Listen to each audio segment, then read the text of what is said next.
झाबुआ जिले के मेहनगर औद्योगिक क्षेत्र में केमिकल फैक्ट्रियां हमेशा से विवादों के केंद्र में रही हैं और अब ताज़ा विवाद तब सामने आया जब केंद्र सरकार के राजस्व खुफिया निदेशालय यानी डीआरआई ने परसों सुबह 5 बजे यहां पर छापामारी की।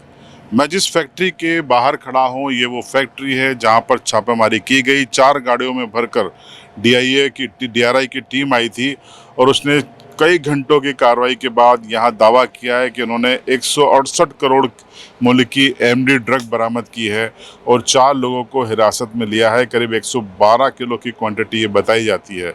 इस समय आप देखिए तस्वीरें कि यहाँ पर डीआरआई की एक टीम ने यहाँ पर एक दस्तावेज भी यहाँ पर चस्पा किया है, लगाया है, जिसमें उन्होंने बताया कि उन्होंने ये कार्रवाई की है और 4 लोगों को हिरासत में लिया है और ये ताला भी लगाकर डीआरआई की टीम चाबी लेकर चली गई है। अंदर कोई भी नहीं है, अंदर जाने की मनाही है एक तरीके से।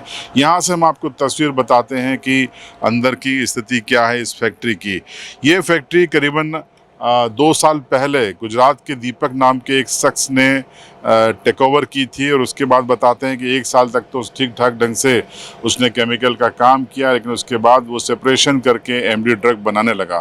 अब 168 करोड़ की तो छापेमारी में ड्रग मिली है। अब आप अंदाज़ा लगाइए कि बीते 1 साल में वो कितनी ड्रग को देश के अलग अलग इलाकों में खपा चुका है। ये देखिए, ये फैक्ट्री है जिसका नाम यहाँ पर लिखा गया है। ये इस नाम से ये फैक्ट्री संचालित हो रही थी केमिकल की और इसी फैक्ट्री में छापामारी की गई है।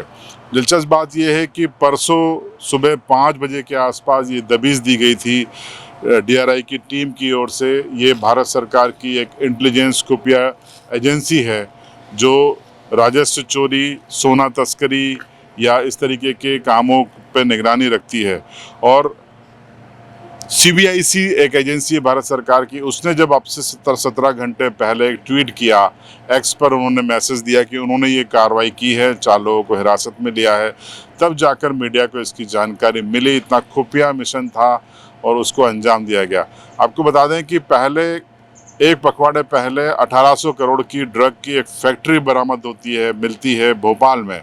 उसके बाद जो लिंक जोड़ती है जांच एजेंसियां, तब पता चलता है कि इसका कनेक्शन झाबुआ के मेहनगर इंडस्ट्रियल एरिया में भी है और गुजरात के अंकलेश्वर से भी 5000 करोड़ की ड्रग्स बरामद की गई है। अब सवाल ये उठता है कि AKVN, ये जो इंडस्ट्रियल एरिया है, वहाँ पर जिन उद्देश्यों के साथ फैक्ट्रियां शुरू हुई वहाँ पर वही काम हो रहा है, ये देखने की जिम्मेदारी किसकी है? क्या ये MPIDC Madhya Pradesh industrial development corporation का फेल्यूर नहीं है? क्या ये AKVN का फेल्यूर नहीं है? क्या ये पुलिस और केंद्र की इंटेलिजेंस एजेंसियों का फेलियर नहीं है?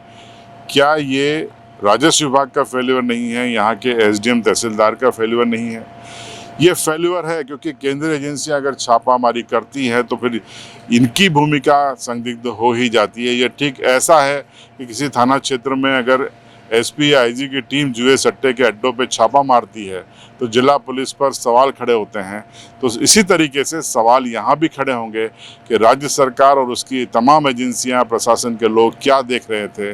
अगर 1 साल से यहाँ पर नशे का कारोबार पनप रहा था, तैयार हो रहा था, देश भर में यहाँ से डिलीवरी दी जाती है, तो सवाल खड़े होने लाजमी है। पश्चिमी मध्य प्रदेश का आदिवासी अंचल इसकी चपेट में है। देश भर को उड़ता पंजाब बनाने की कोशिश है। उड़ता पंजाब अब उड़ता भारत बने, ये एक साजिश है और इस साजिश में तमाम लोगों के शामिल होने की आशंका है। अब जो खुफिया एजेंसियाँ हैं वो इसका परत दर परत खुलासा कर रही हैं, लेकिन सवाल छोड़े जा रही हैं कि स्थानीय प्रशासन आखिर क्या कर रहा था।